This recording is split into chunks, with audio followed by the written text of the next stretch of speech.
आज श्री राहुल गांधी जी द्वारा संबोधित की जा रही अखिल भारतीय कांग्रेस कमेटी की इस विशेष पत्रकार वार्ता में आप सबका स्वागत है। मेरे साथी श्री राजीव गौड़ा, जो हमारे रिसर्च डिपार्टमेंट के प्रमुख हैं और जिन्होंने और जिनके मेहनतकश साथियों ने कोविड के ऊपर कोविड मिसमैनेजमेंट की एक व्यापक रिपोर्ट अखिल भारतीय कांग्रेस कमेटी की ओर से बनाई है, जिसमें यह बताया गया है कि किस प्रकार से हिंदुस्तानियों की जिंदगी को खतरे में डाला गया। हमने आदरणीय श्री राहुल गांधी जी से अनुरोध किया कि ये रिपोर्ट उनके द्वारा जारी की जाए, क्योंकि पहले दिन से ही देश में कोरोना के संकट को लेकर राहुल जी ने ये मामला उठाया है। बगैर किसी विलंब के मैं सीधे श्री राहुल गांधी जी से अनुरोध करूंगा कि वो इस रिपोर्ट की प्रतिलिपि रिलीज करेंगे, जिसकी कॉपी हम आपको भेज देंगे। और राहुल जी कोरोना की मिसमैनेजमेंट और भविष्य को लेकर अपनी बात रखेंगे। आदरणीय श्री राहुल गांधी जी। धन्यवाद रणदीप। नमस्कार। कोविड की समस्या आप सब जानते हैं। देश को जो दर्द पहुंचा, लाखों लोगों की मृत्यु हुई, कोरोना ने क्या किया पूरा देश जानता है। हमने ये व्हाइट पेपर थोड़ा डिटेल में तैयार किया है और इस व्हाइट पेपर के 2-3 लक्ष्य हैं। इसका लक्ष्य फिंगर पॉइंटिंग नहीं है। इसका लक्ष्य ये नहीं है कि सरकार ने ये गलत किया। हम गलती को इसलिए पॉइंट आउट कर रहे हैं क्योंकि हम जानते हैं कि आने वाले समय में इन गलतियों को करेक्ट करना होगा, ठीक करना होगा। 2-3 चीजें हैं। पूरा देश जानता है कि सेकंड वेव से पहले हमारे साइंटिस्ट्स ने, डॉक्टर्स ने सेकंड वेव की बात की थी और उस समय जो एक्शन सरकार को लेने थे, जो उनका बिहेवियर होना चाहिए था, वो नहीं रहा। और आपको, पूरे देश को सेकंड वेव का असर सहना पड़ा। आज हम फिर से वहीं खड़े हैं। पूरा देश जानता है कि थर्ड वेव आने जा रही है। वायरस म्यूटेट कर रहा है और थर्ड वेव आएगी। और इसीलिए हम एक बार फिर कह रहे हैं कि सरकार को थर्ड वेव के लिए पूरी तैयारी करनी चाहिए। जो रिक्वायरमेंट्स हैं, हॉस्पिटल बेड्स की रिक्वायरमेंट्स हैं, इंफ्रास्ट्रक्चर की रिक्वायरमेंट्स है, ऑक्सीजन की रिक्वायरमेंट है, दवाइयों की रिक्वायरमेंट है, जो सेकंड वेव में नहीं की गई थी, उनको थर्ड वेव के लिए बिल्कुल करना चाहिए। तो ये हमारा लक्ष्य है। अंग्रेजी में बोल देता हूं, the purpose of this white paper is not to finger point at the government. The purpose of this white paper is to help the nation prepare for the third wave that is going to come. It is pretty clear that the management of the first wave and the management of the second wave was disastrous. There were some central reasons as to why it was disastrous. We have tried to point out those reasons in our white paper. This is a blueprint on how to react to the third wave which is going to come. It is our intention to provide the government with information and insights on what went wrong. It is pretty clear that the third wave is coming. And I would even go so far to say that you might even have waves after the third wave, because this virus is continuously mutating and changing form, as I said in my last press conference, and as I've been saying from the beginning. So it is important that the government prepares itself for what is going to come. What does it mean to prepare itself? It means have the infrastructure ready, which was not ready in the first and second wave. It means have the oxygen supply that will be required ready. It means have the medicines required ready. The central pillar of fighting COVID is vaccination. And I will have comments to make when you ask me questions on vaccination strategy, but it is very important that we aggressively do vaccinations and cross this bridge of 100% vaccination as soon as possible, because that is the only protection. So I now welcome your questions. Thank you, sir. Before we take questions, sir, we will also like to know from you, maybe hear from you, sir, very briefly, as to where lies the future, sir, and what steps really the government of India take to ameliorate the existing pain. And then, sir, we'll take questions. We've had this white paper is a discussion that has taken place within the Congress structure. And we've had discussions with the experts, and we have basically developed 4 pillars. One pillar, of course, is the idea of understanding exactly what went wrong, which is the foundation of the white paper. And our suggestion there is to have a commission that looks into some of the shortcomings so we can correct them. Second pillar, as I've already said, is preparation for the third wave, which includes developing the critical infrastructure, which includes oxygen, which includes these other elements. Third pillar, again, that we've been repeating again and again and again, is the idea of an economic assistance package. COVID is not just a biological phenomenon. It is also an economic and social phenomenon. And that is why we have to make sure that the poorest people, the weakest people, small and medium businesses are provided the support that they need to get through it. And the fourth and final element is a COVID compensation fund, where we give money to people who have lost loved ones, where we commit to them support of the Indian nation and say that, look, we stand with you in this difficult time. Randeep ji, मैं हिंदी में भी बोल देता हूं. White paper का लक्ष्य एक प्रकार से रास्ता दिखाने का है.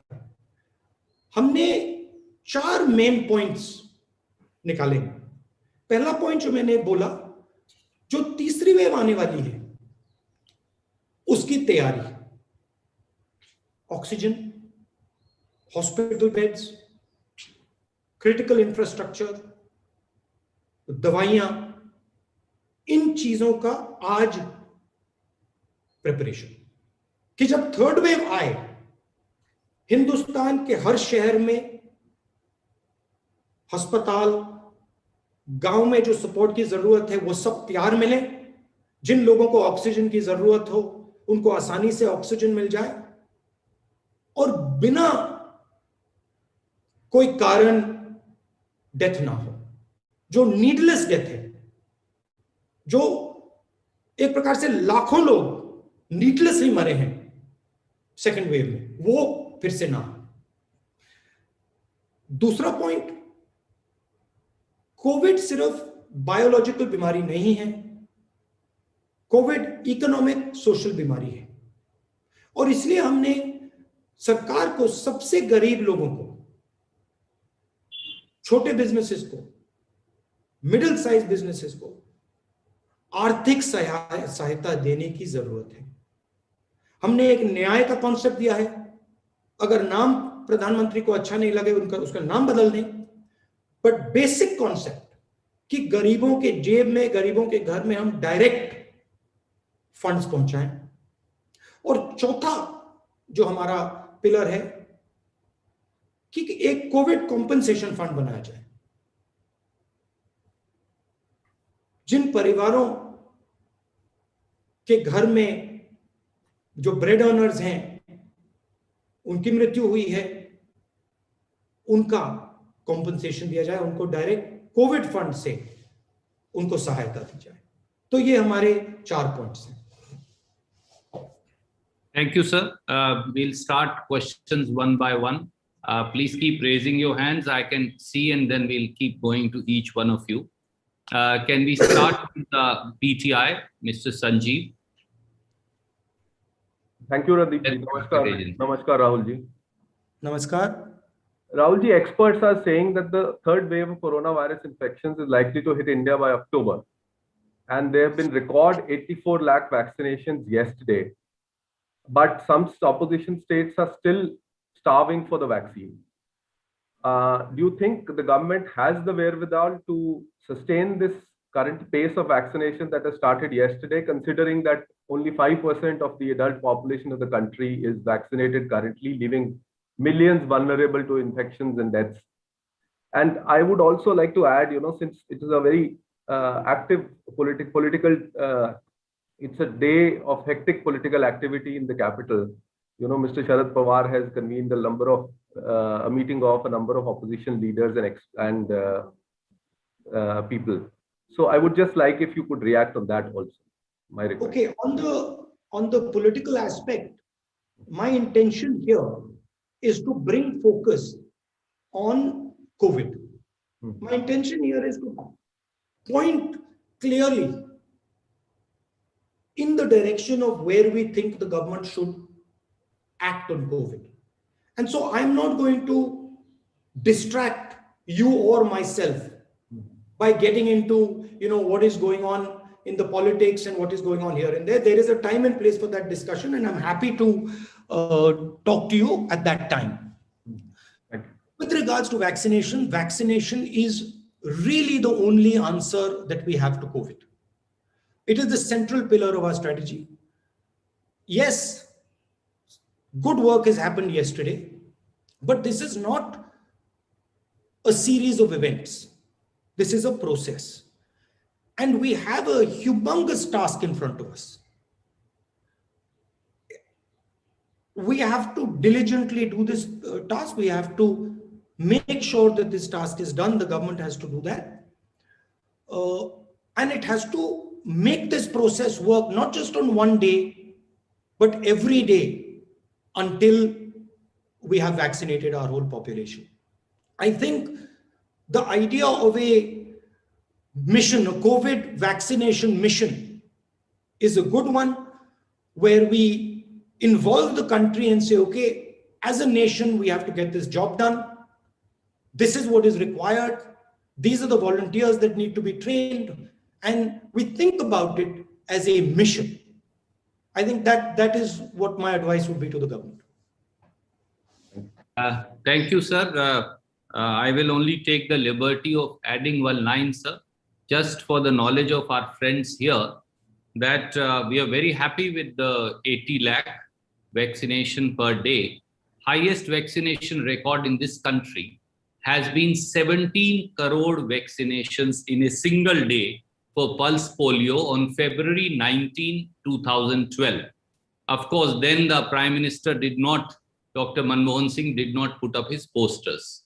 That is the only marked distinction. Coming, sir, to the next point. One point that I would like to make is that the government must treat all states equally. This is a matter of life and death. And the government must not view Indian states as BJP states versus opposition states. All states must be viewed in the same light. All states must be provided with the same assistance. All states must be provided with the same quantity of vaccinations that are required. And so it is very important that bias does not come in. And there's a reason for it. Because vaccination for 70% of the population or 50% of the population is not going to solve our problem. Because the virus will mutate. So we have to vaccinate everybody as fast as possible, so that we reach a level of vaccination where the virus can no longer mutate. So this idea that there are some BJP states and there are some Congress states and we have to prove that BJP states are vaccinating better, which is embedded in the way the government is acting, is not a good idea. It's a dangerous idea for the country. Thank you, sir. May I go to the second agency, ANI, Mr. Siddharth, will you please come in and ask your question? नमस्कार sir.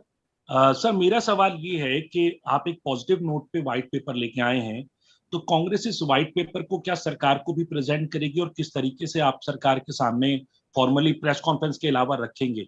दूसरी बात ये कि जब आप कह रहे हैं कि एक कॉमन स्ट्रैटेजी होनी चाहिए, यूनाइटेड स्ट्रैटेजी होनी चाहिए, तो क्या प्राइम मिनिस्टर को ऑल पार्टी मीटिंग भी बुलानी चाहिए? क्योंकि अब 2 वेव देख चुका है देश, तीसरी वेव की बात भी हो रही है।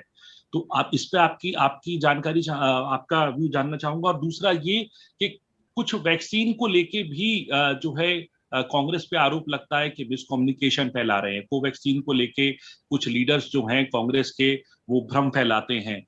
इस पर आपकी प्रतिक्रिया क्या है? देखिए, हमने पहले ही कहा था कि कोरोना से लड़ना है तो डिसेंट्रलाइज तरीके से लड़ना होगा।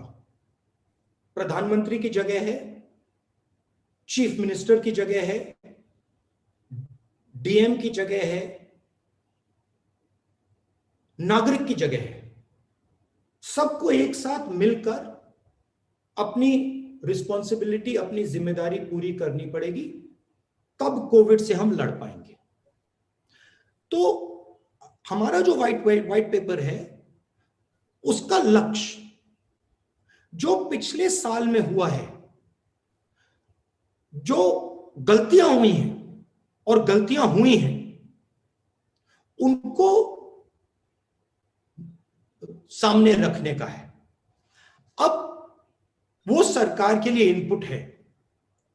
अगर सरकार व्हाइट पेपर को पढ़ेगी और इनपुट को लेगी तो सरकार को फायदा होगा। मगर मेरा मेन पॉइंट यह है कि कांग्रेस पार्टी के पास, बाकी ऑपोजिशन के पास, एक्सपर्ट्स के पास, डॉक्टर्स के पास, साइंटिस्ट के पास इंफॉर्मेशन है, समझ है, अंडरस्टैंडिंग है। उसका प्रयोग कीजिए, लोगों की बात सुनिए। मनमोहन सिंह जी ने आपसे वैक्सीनेशन पर सुझाव दिए थे, आपने उनका मजाक उड़ाया, आपने अपने मंत्री से उन पे अटैक करवाया, और फिर 2 महीने बाद जो उन्होंने कहा आपने करना पड़ा। जो हमने पहले आपसे कहा था कि सेंट्रलाइज तरीके से आप नहीं कर सकते हो, आपने मजाक उड़ाया, फिर 2-3 महीने बाद आपने उस बात को एक्सेप्ट किया। तो ओपन माइंडेड तरीके से यह काम करना है, क्लोज माइंडेड तरीके से काम नहीं करना है। और जो गलतियां हुई हैं उनको एक्सेप्ट करना है, करना पड़ेगा, क्योंकि उनको एक्सेप्ट करने के बाद ही हम सही रास्ते पे चल सकेंगे। Thank you, sir. Siddharth, I will go to the supplementary later because there are many friends and there is limited time. I will, if possible, then I'll come back to you. Can we go to IANS, another news agency, Mr. Saeed? Please ask your question. IANS. Unmute yourself, please. Ji, thank Rahul you. Good morning. Good morning. So my question is about the data which has been fudged, and the most important states like Uttar Pradesh and Bihar, where data has been fudged of COVID deaths, and how people will get compensation when there is no data, the data has been fudged, and many people who have died in the second wave have not got even certificates that they have died with COVID. So what Congress party has to take action on it, and this is the question which may draw ire of the state governments, and FIR can be also registered against journalists, as you have seen. Look, it is a certainty. There is no doubt that the government is hiding the truth on the number of deaths. There's no question about that. Okay, my estimate, back of the envelope estimate, is in my view, the number of deaths is at least 5 to 6 times what the government is saying. But it is not productive for us to now get into the discussion of, how many people have died. Of course, for compensation, that is critical. And there are ways in which we can figure out that number. But the discussion must not be about the number. The discussion must be, look, what are we going to do next? We can attack the government once we have fought off COVID. We can attack the government on you lied about the number of people. But today the time, because again, I'm repeating myself. If you think the second wave was bad, the third wave is going to be worse. Because the virus is intelligent and it is transforming itself.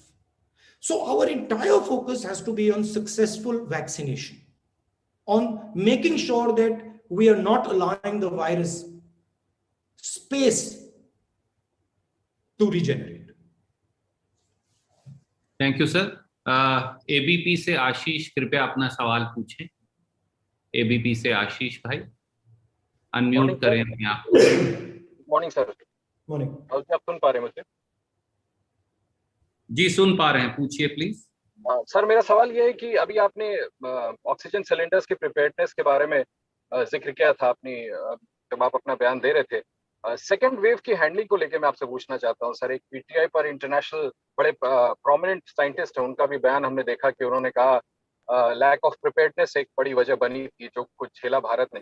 मेरा सवाल आपसे ये कि खुद प्रधानमंत्री सरकार भी कह चुकी थी कि सेकेंड वेव में जब बहुत ज्यादा बड़े मैग्नीट्यूड का ऑक्सीजन क्राइसिस आया तो बहुत अच्छे तरीके से हैंडल किया, टाइमली हैंडल किया. प्रधानमंत्री ने जब नेशन को एड्रेस किया तो प्राइम मिनिस्टर भावुक तक हो गए थे, आंख में उनके आंसू तक आ गए थे. उनके इस अश्योरेंस को आप क्यों नहीं मान रहे राहुल जी? क्योंकि वो कह रहे थे टाइमली ऑक्सीजन के क्राइसिस को हैंडल कर लिया गया था. इसके अलावा राहुल जी, इसके अलावा बस एक सवाल मैं ऐड करना चाहता हूँ, अगर आप ले लें तो. आशीष भाई पहले सवाल का जवाब ले लें, क्योंकि दो सवाल अगर हर साथी एक ही बार में पूछेगा तो किसी और का नंबर नहीं आए. पहले आपका महत्वपूर्ण प्रश्न है, राहुल जी को उसका जवाब दें. देखिए, दो तरीकों की कोविड डेथ्स होती हैं. एक कोविड डेथ होती है नीडलेस डेथ, मतलब ये नहीं होनी चाहिए थी, इस व्यक्ति को आसानी से बचाया जा सकता था मगर उसको नहीं बचाया गया. और दूसरी डेथ होती है जिस व्यक्ति के पास बहुत सीरियस कोमोर्बिडिटीज होती हैं, जो बहुत बुजुर्ग होते हैं, जिनको बचाना मुश्किल होता है. हिंदुस्तान में सेकंड वेव में 90% लोग जो मरे हैं नीडलेसली मरे हैं.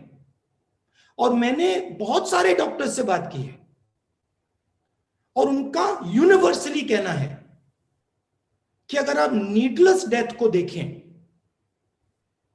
जो लोग जिनको मरना नहीं चाहिए था, जिनको सपोर्ट मिल जाता तो नहीं मरते, उसका सबसे बड़ा कारण ऑक्सीजन लिमिटेशन, कि हम उनको सही टाइम पे ऑक्सीजन नहीं दे पाए. मैं बहुत सारे लोगों को जानता हूं जिनके परिवार में उनके माता, उनके पिता, उनके भाई, उनके बहनों की मृत्यु हुई. कारण ऑक्सीजन नहीं दे पाए. इस देश में ऑक्सीजन की कोई कमी नहीं है. जितने ऑक्सीजन की जरूरत ये देश प्रोड्यूस करके दे सकता है. तो जो नीडलेस डेथ्स हुई हैं, प्राइम मिनिस्टर के आंसू उन परिवारों के आंसू को नहीं मिटा पाएंगे.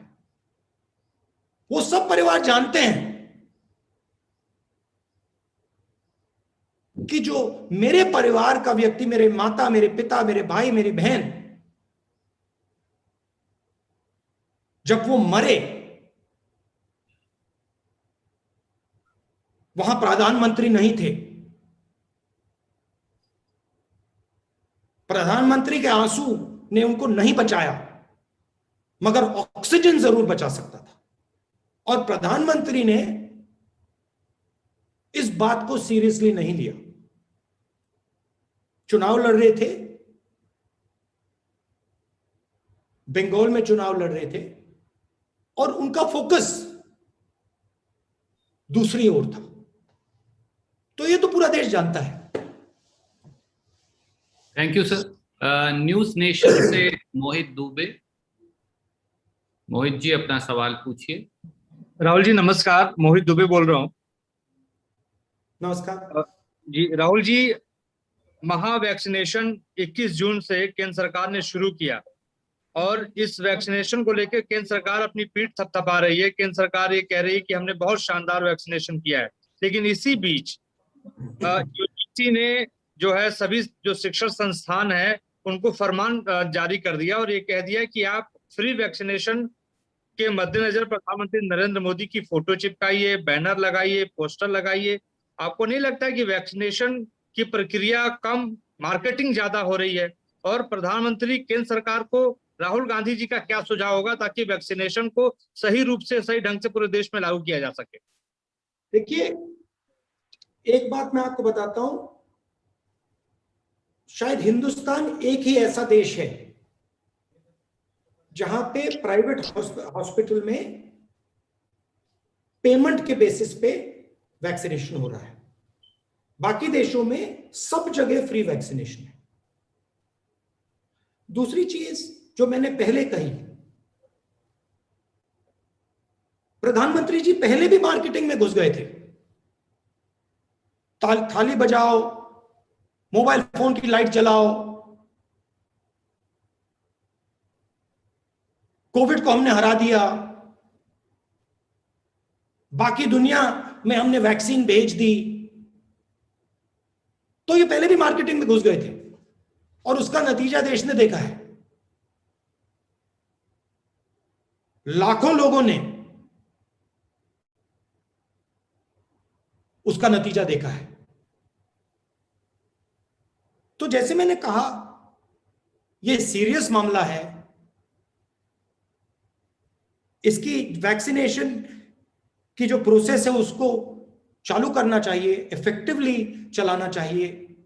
और ये जो डिक्लेरेशन ऑफ विक्ट्री होती है कि देखो भैया हमने ये कर दिया, हमने वो कर दिया, ये 1 साल के बाद, 1.5 साल के बाद जब कोविड को हिंदुस्तान ने हरा दिया हो तब आप बोलिए। ये अभी टाइम नहीं है। और जैसे मैंने बोला, और मैं 1 साल से बोल रहा हूं, 1.5 साल से बोल रहा हूं,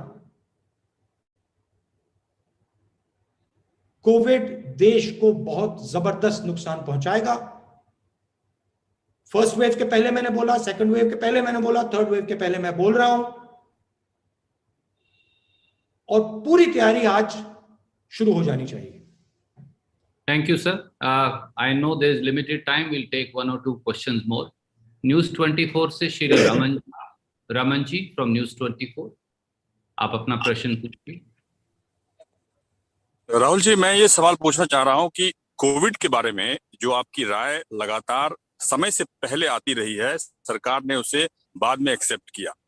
वैक्सीनेशन को लेकर जो भारत में कोवैक्सीन और कोविशील्ड 2 वैक्सीन यहाँ पे दिया जाता है, लेकिन कोविशील्ड में अचानक ड्यूरेशन जो है पहले और दूसरे वैक्सीन का वो 88 दिन कर दिया गया, जिसका लॉजिक किसी को समझ में नहीं आता। और इसके बारे में राइटर्स तक में खबर छपी है और जो एक्सपर्ट हैं उनकी भी राय अलग है। आपको लगता है कि इस वैक्सीन के बारे में भारत के लोगों में एक भ्रम की स्थिति पैदा हो गई है कि भारत के वैक्सीन का इस्तेमाल वो करें या रूस की स्पुतनिक का इस्तेमाल करें, फाइजर का इस्तेमाल करें, जो कि अब सरकार धीरे धीरे परमिशन दे रही है? देखिए, जैसे मैंने बोला, वैक्सीनेशन ही इसका एक सॉल्यूशन है और कोई सॉल्यूशन ही नहीं है। और कोई बाकी टैक्टिक्स हैं बट सेंट्रल सॉल्यूशन नहीं है। जो भी वैक्सीन रिलायबल हो, इफेक्टिव हो, जिसके साइड इफेक्ट्स ना हो, जितनी भी वैक्सीन को एम्प्लॉय किया जा सकता है, अप्लाई किया जा सकता है, उनको करना चाहिए। मेरी ये राय है। मेरी राय है कि वॉर फुटिंग पे वैक्सीनेशन मिशन के बेसिस पे करना चाहिए और तेजी से करना चाहिए। अब ये वैक्सीन चल रही है, वो वैक्सीन चल रही है, इन चीजों को टेस्ट किया जा सकता है, साइंटिफिकली टेस्ट करके इन चीजों पे डिसीजन लिया जा सकता है। मैं मतलब एक्सपर्ट नहीं हूं, मैंने इन वैक्सीन की एनालिसिस नहीं की है, मगर बहुत सारे लोग हैं जिन्होंने की है, तो उनकी इंफॉर्मेशन के बेसिस पे ये काम आसानी से किया जा सकता है। आपने कहा कि देखिए आप 1 साल से कोविड के बारे में बोल रहे हैं, मैं 1 साल से कोविड के बारे में सिर्फ नहीं बोल रहा हूं, बहुत सारे लोग बोल रहे हैं।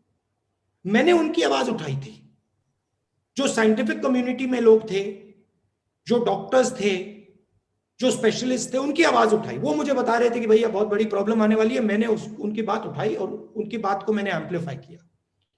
प्रॉब्लम यह है कि सरकार उनकी बात नहीं सुन रही है, सरकार साइंटिफिकली एक्शन नहीं ले रही है। अब जो आपने कहा वैक्सीन को डिले करने का, ऑब्वियस कारण है, पॉलिटिकल कारण है कि वैक्सीनेशन की कमी है तो डिले करो, बट उससे सोल्यूशन नहीं मिलेगा, क्योंकि वायरस ये नहीं समझता कि भैया आपने 2 महीने बाद किया या 3 महीने बाद किया या 4 महीने बाद किया, वो आपको इन्फेक्ट करेगा। अगर उसको रास्ता मिलेगा वो इन्फेक्ट करेगा। तो प्रधानमंत्री को यह समझना है कि यह पॉलिटिकल लड़ाई नहीं है, इस लड़ाई में पूरा हिंदुस्तान उनके साथ खड़ा है। यह वायरस के खिलाफ लड़ाई है और पूरे हिंदुस्तान की शक्ति को प्रधानमंत्री इस्तेमाल करनी चाहिए। Thank you sir. Raman ji, Rahul ji ने, कांग्रेस पार्टी ने कई बार कहा है जितने वैक्सीन हो सके लेकर आइए। भारत बायोटेक का वैक्सीन सही है, सीरम का सही है, अगर सरकार कह रही दोनों सही हैं तो सही हैं। स्पुतनिक लेकर आए तो स्पुतनिक भी सही है। और जैसा राहुल जी ने कहा जितने वैक्सीन उपलब्ध हो सकते हैं वो सब उपलब्ध करवाइए देश के लोगों को। अगला सवाल सर, आज तक इंडिया टुडे। एक और बात, इसको आप डायनामिकली टेस्ट करो, अगर आपको लग रहा है कि इस वैक्सीन से रिजल्ट अच्छा नहीं आ रहा है तो उसको चेंज करो। तो स्ट्रेटेजी रिस्पॉन्सिव होनी चाहिए, स्ट्रेटेजी डायनामिक होनी चाहिए। अगर कोई गलती की उसको करेक्ट करो, अगर कुछ अच्छी तरह से सक्सेस मिल रहा है तो उस पे और फोकस करो। तो डायनामिक नेचर की स्ट्रेटेजी होनी चाहिए। Thank you sir. आज तक इंडिया टुडे से आनंद जी अपना प्रश्न पूछिए। Hello Rahulji, my question is with regard to the Disaster Management Act, under which COVID is a notified disaster, and this act provides a compensation clause, a 4 lakh rupees compensation to the victims and their immediate families. But we've seen in the Supreme Court recently, replying to a PIL, the government submitted an affidavit clearly saying that we cannot provide any such compensation because there is shortage of funds both at the center as well as in the states. How do you see this? Do you see any room for the states to pitch in because the center is completely dragged its feet? I think the center is making 4 lakh crore from taxes on diesel and petrol. It is taking money out of the pockets of people who have lost family members. So I don't understand why the government can't put some money back into their pocket. It is not a question of, some free gift that the government is giving.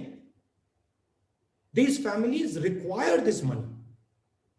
India requires these families to have money because these families need to be productive.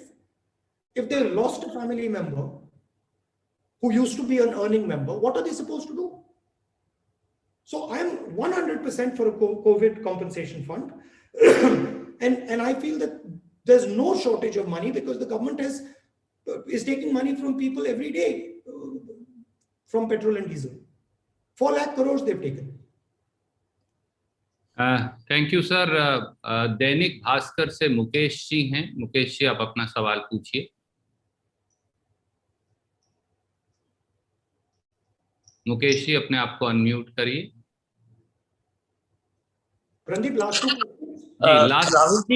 Rahul ji, Dainik Bhaskar से मुकेश कौशिक हूं मैं। 23 करोड़ लोगों को टीके लग चुके हैं और ये नोटिस किया गया है कि कम से कम 2 गुट ऐसे हैं जिनमें वैक्सीन हेजिटेंसी ज्यादा है। महिलाएं बहुत उतनी संख्या में नहीं आगे आ रही है टीका लगवाने के लिए जितना पुरुष आ रहे हैं। दूसरे, मुस्लिम समुदाय में भ्रम की स्थिति है टीके को लेकर, कुछ धार्मिक बातें जोड़ दी गई हैं। इन दोनों समुदायों की शंकाओं को का समाधान आप क्या सुझाते हैं और सरकार को क्या करना चाहिए? देखिए, वैक्सीनेशन इज अ मस्ट, और ऐसे बहुत सारे लोग होंगे जिनको वैक्सीनेशन के बारे में सही इंफॉर्मेशन नहीं होगा, जिनको वैक्सीनेशन से डर होगा, डिस्कम्फर्ट होगा, मगर उसको बहुत आसानी से करेक्ट किया जा सकता है अगर आप सही इंफॉर्मेशन दें, अगर आप क्लैरिटी से बात करें, अगर आप क्लैरिटी से समझाएं कि वैक्सीनेशन क्या कर सकता है, क्या करता है और कोविड से क्या हो सकता है, तो मुझे नहीं लगता कि लोग रिफ्यूज करेंगे। Thank you sir. चलाइए ना, एक इफेक्टिव कैंपेन चलाइए। जो मैंने वैक्सीनेशन मिशन की बात की, मिशन मोड पे कीजिए, देश को इन्वॉल्व कीजिए, सबको इन्वॉल्व कीजिए, कहिए कि हमें ये करना है, वॉर फुटिंग पे करना है, हो जाएगा।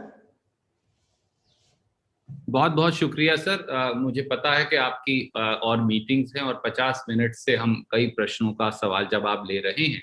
आज आपकी और सब साथियों की अनुमति से मैं इस पत्रकार वार्ता को यहीं विराम देकर एक बार फिर हमारे मित्र राजीव गौड़ा जी और उनकी पूरी टीम, जिन्होंने इस बेहतरीन रिपोर्ट को कंपाइल किया, बनाया, और आदरणीय श्री राहुल गांधी जी का सब पत्रकार साथियों का धन्यवाद करता हूं और उम्मीद करता हूं कि आप और आपका परिवार को स्वस्थ और सुरक्षित रहे।